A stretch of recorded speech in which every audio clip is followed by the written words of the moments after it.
Ron from Mighty House with another update on the siding on the outside of the building in Illinois project that we're doing here. You can see this fascia board's going up, soffits still need to be put together, but the siding is on, and we've wrapped all the windows, and we're going around the side there. You can see where the siding's not quite finished above the windows and doors on this side. If we walk around, you'll see it's missing completely, but if you notice at the bottom here, again, everything's in heavy wall conduit, all the electric, but you can see the ice and water shield that's secured to the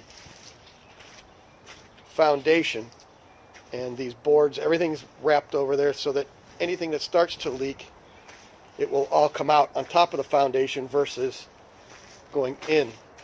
And you can see that as it wraps around the corner there.